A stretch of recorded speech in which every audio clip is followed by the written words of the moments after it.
وروى الإمام الذهبي في كتاب الكبائر قصة عجيبة.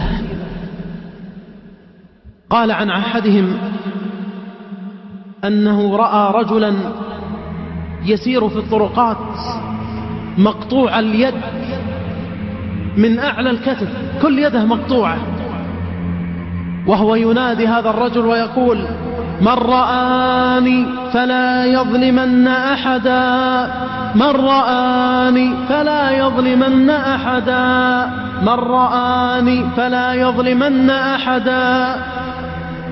يقول الرجل: فتقدمت إليه فقلت له: ما قصتك رحمك، ما قصتك؟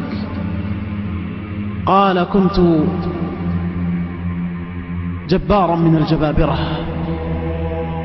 وأعمل عند الظلمة من أعوان الظلمة، وفي يوم من الأيام يقول: وأنا أسير في الطريق مع هؤلاء الجنود الظلمة إذ بي أرى صيادا لتوه قد اصطاد سمكة كبيرة، فأعجبتني هذه السمكة وأعجبني حجمها وعظم هذه السمكة، فقلت له: أعطني السمكة. فقال هذا الصياد الفقير: والله لا أعطيك، إني أبيعها قوتا لعيالي فلا أملك إلا هذه السمكة، هذا رزقه.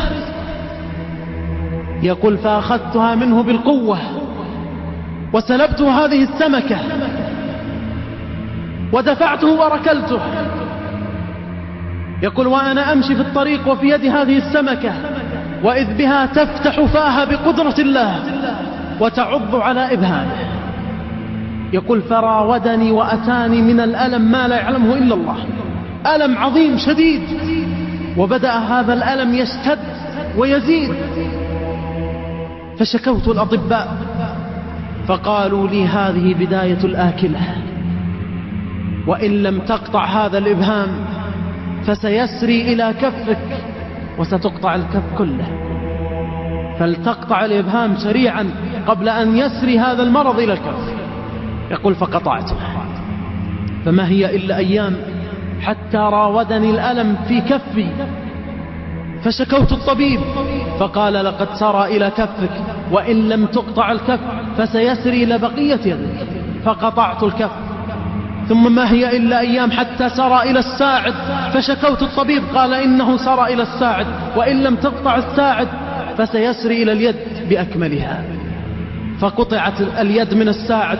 ثم إنه سرى إلى العضد إلى أعلى الكتف، فشكوت الطبيب فقال: لتقطع اليد من أعلى الكتف، وإلا سرى إلى جسدك كله فقتلك هذا الداء، فقطعتها. فقال لي أحدهم: ما قصتك وما خبرك؟ هل فعلت شيئا؟ سيموت هذا الرجل، كل يوم يقطع شيء من جسده. قال: لقد أخذت هذه السمكة من هذا الفقير، وما كان من هذه السمكة إلا أن عضت على إبهامه. قال: فابحث عن هذا الرجل فتحلل منه، فوالله لو أنك تحللت منذ أخذت السمكة لم يقطع من جسدك عضو واحد حتى الإبهام. يقول: فبدأت أهيم على وجهي أبحث عن هذا الرجل في الطرقات وفي كل مكان حتى رأيته، فانكببت بين قدميه أبكي وأنا أقول: سألتك بالله يا سيدي، سألتك بالله يا سيدي، إلا عفوت عني وأبحتني وحللتني. فقال الصياد: ومن أنت؟ قال: أتذكر أنا صاحب السمكة الذي أخذتها منك منذ زمن بعيد. يقول: فبكى الصياد لما رأى من حالي، وقال: والله قد أبحتك وحللتك لما رأيت من البلاء الذي حل بك، حل به من البلاء ما لا يعلمه إلا الله، لقد أبحتك لما رأيت من البلاء الذي حل بك وبكى. فقال هذا الرجل: سألتك بالله، يقول للصياد: سألتك بالله هل قلت في شيء لما أخذت منك السمكة؟ واسمع يا من ضاقت عليك السبل وتكالبت عليك الهموم والغموم، إنه الدعاء ولا مفرج إلا فارج الكربات. قال: هل قلت في شيء؟ قال: نعم قلت فيك اللهم يا رب إنك أريتني قوة هذا في ضعفي فأرني قوتك فيه. اللهم إنك أريتني قوة هذا الظالم في ضعفي فأرني قوتك فيه.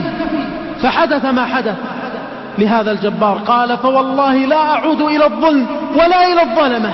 فكان ينادي في الأسواق والطرقات من رآني فلا يظلمن أحدا، من رآني فلا يظلمن أحدا. إنه الجبار جل وعلا.